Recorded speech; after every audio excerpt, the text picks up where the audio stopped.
Poland is calling it an act of aggression that has pushed the country closer to the verge of war than any event since 1945.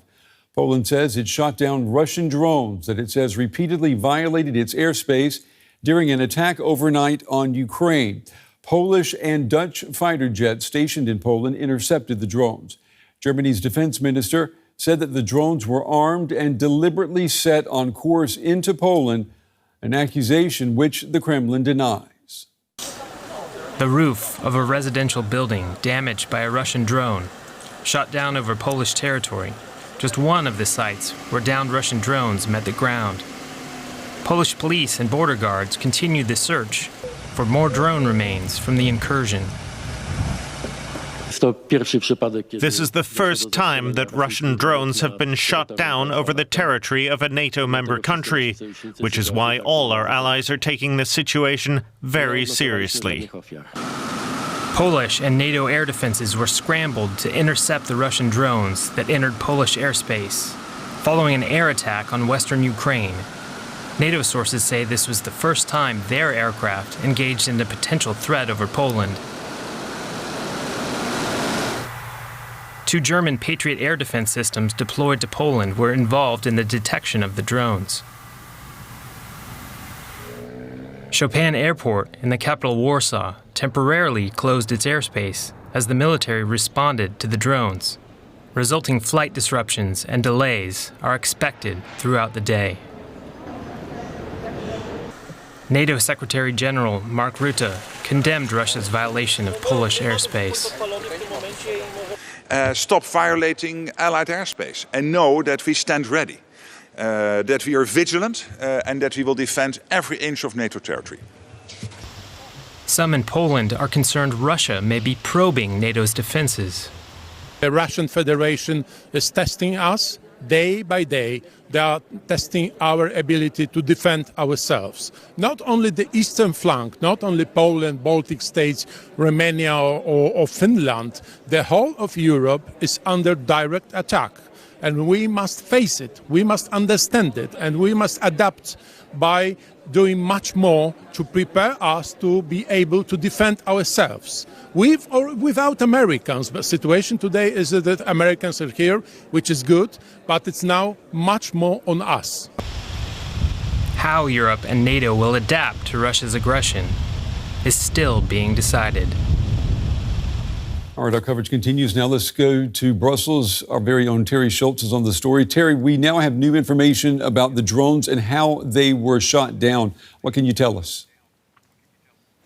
That's right. We now know that it was both Polish and Dutch fighter jets that shot down these drones. Now, taking our viewers along with how we uncover this information, I earlier suspected that it was Polish jets alone because this is a national decision by Poland to shoot down the jets. NATO doesn't have an alliance-wide policy on what to do if drones enter NATO airspace. But the Dutch have come out and said, yes, their own F-35s did participate in shooting down the drones. So this really is interesting, Brent, because it does mean that NATO has taken part in, shooting down Russian drones, and this makes it a different matter than if it were Poland alone. Yeah, it's a very good point. Let's flesh that out a little bit. NATO Secretary General Rutte earlier today, he gave a press statement about what happened in Poland. And what exactly is NATO's stance on this? That's right, and it wasn't cleared exactly what had happened, which is why we didn't know exactly which country's jets had shot down the drones. NATO seems to be trying to sort of not be that specific, and perhaps this is still this fear of escalating Russia's rhetoric, if nothing else, about NATO taking part in the war on Ukraine, which, of course, it is not doing. But NATO Secretary General Mark Rutte thanked all of the allies for responding. In addition to the Dutch and the Polish jets, as was mentioned in that piece, the German Patriots were put on high alert. The Italian air defense was used. And this is part of NATO's very persistent presence, an air policing presence that is in force constantly all along the eastern flank. It's just the first time that it has taken offensive action. And we know that earlier today, Poland invoked Article 4 convening NATO for consultations. Explain to us exactly what that means. That's right. This is a formal request, and it made what was an already scheduled meeting of the 32 NATO ambassadors this morning into a formal Article 4 consultation. And this isn't done very often. A country thinks long and hard before it declares something as Article 4, and sometimes they decide not to. We've seen that before when there's been violations of airspace.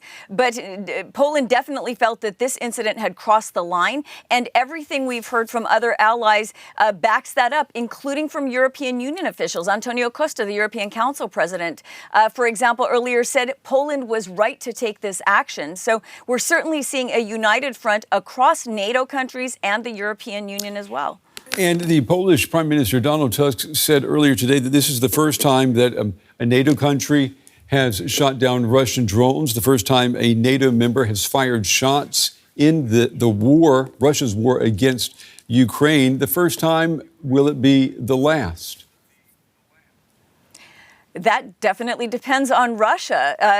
Perhaps Russia was just testing NATO's defenses, seeing if it would take this action for the first time. One interesting point, Brent, is that Prime Minister Tusk said that several of these drones entered from Belarus for the first time.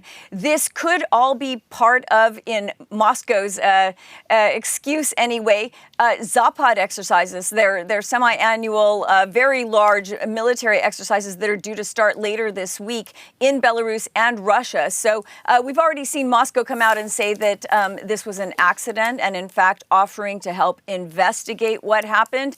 But we've seen that before also when drones have landed in NATO territory. So I think Moscow will be the one who decides what happens next. DW's Teri Schultz with the latest from Brussels. As always, Teri, thank you. The violation of Polish airspace by Russian drones is dominating a meeting of defense officials from the UK, Poland, Italy, France, and Germany that's taking place in London. British Defense Minister John Healey said that the Russian actions were reckless, unprecedented, and dangerous, and he warned Moscow that the incident would only strengthen European support for Ukraine.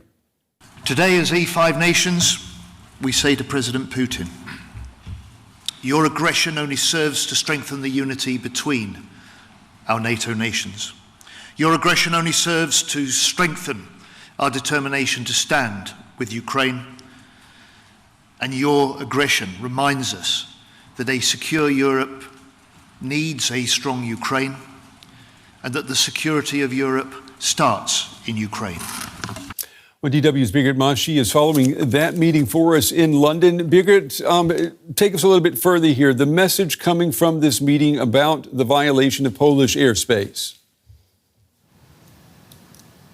Definitely a message of unity. I think it's come across very well with the quote that you just had by the UK Defence Minister Healey, who was chairing the meeting of these biggest economies and thus also the biggest defence spenders in Europe. He said further on that Russia's actions were dangerous and unprecedented. And interesting, I thought, when he was asked whether there was a unity of whether those ministers at the meeting thought that this was deliberate, he wouldn't say exactly those words. He said that whatever the intention was, it was reckless. And earlier he'd also said that Putin is testing them. So reiterating that as E5, they're standing together. When he was asked whether the countries that were present, France, Italy, the UK, also Ukrainian defense minister, and Germany, whether they could do something to deter Putin, he was again a little bit evasive. He just reiterated that as a consequence of Putin's war against Ukraine, that NATO was stronger. We know, Birgit, that at this meeting today, already on the agenda were security guarantees for Ukraine. What came out of the meeting? It seems that the meeting, or at least what was public, what was said in the press conference, was really dominated by these recent attacks.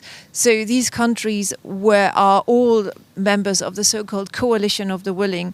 That coalition is there for, if in the event of a ceasefire, how can Ukraine be helped? And there was a meeting last week in Paris, and President Macron said that there could be maybe some more concrete, it could be fleshed out, the security guarantees for Ukraine in the event of a ceasefire.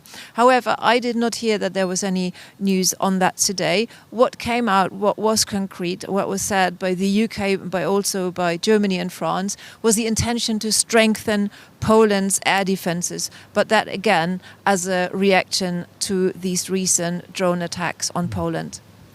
DW's Birgit Maass in London for us. Birgit, as always, thank you. Well, the overnight events in Polish airspace getting the attention of German lawmakers in the German parliament, where Germany's defense minister today called the drone invasion, quote, an attack on Poland's sovereignty. There is absolutely no reason to suspect that this was a course correction, error, or anything of the sort. These drones were clearly deliberately set on this course. They would not have had to fly this route to reach Ukraine. According to Poland, they were also clearly armed with munitions, so anything could have happened at any time. We are cooperating with Poland in the consultation on Article 4 because we believe it is right. A signal must be sent here. Let's go straight now to our very own chief political correspondent, Nina Haase. She is following the events from Berlin for us. Nina, we just heard the German defense minister condemning Russia's violation of Polish airspace. You were listening in. What else did he say? Well, Boris Pistorius essentially said that this is not the first time that we've seen drones over a NATO country, but that this was the first time that there were this many drones. And so he said this was completely unacceptable, but it doesn't come out of the blue that Europe, and not just Ukraine, has faced consistent threat from Russia for more than 2 years, with Russian forces flying through Baltic airspace. There are undersea activities, and that Russia, Pistorius said, is testing European solidarity and speed. And then I had the opportunity to put a question to him after his address to Parliament, and I asked him if he calls those violations of airspace, quote unquote, deliberate, why does that not meet the threshold for NATO's Article 5? So the next step up from Article 4, which of course would mean that there has been an attack on NATO territory. And Article 4, in inverted commas, just means a country. So in this case, Poland feels threatened. Article 5 would mean that it has come under attack. So let's hear Boris Pistorius' answer to my question. It was an attack in a kind of hurting the airspace of Poland. But it was not an attack in a military sense that anything was destroyed or anything was killed, as far as I'm informed. So this is not really a delivered attack, but it is a delivered injury of international law and the sovereignty of Poland. So this is it's about that, and therefore we have to discuss that in Brussels. So, of course, the German government making it very clear that they absolutely support Poland's move to invoke Article 4. And we just heard him lay out why, in their eyes, the violations of airspace do not meet the criteria for Article 5 of the NATO treaty, so not an attack on all. But you hear that they are walking a very careful line here in Berlin, and it is an evolving situation, of course, and they do not want to add to escalation. Yeah, Nina, your question, excellent example of revealing the nuances here that NATO is dealing with. I'm wondering how worried is the German government moving forward? I mean, what are the next steps? Everybody you talk to at Bundestag, with the exception of the political fringes, so the far left and the far right, they do express how concerned they are, especially when the microphones are off. And the strategy in public seems to be, we condemn the incident, we express solidarity with Poland, but we also do not add oil to the fire. And Boris Pistorius said that there needs to be a lot more awareness of how the threat levels for all Europeans has changed. And this is really, Brent, something that you hear a lot, that there is still a lack of awareness that support of Ukraine is linked to safeguarding European security. And of course, Teri also mentioned it in more specific terms. What can the German government now do, apart from delivering those speeches of solidarity to the Polish government?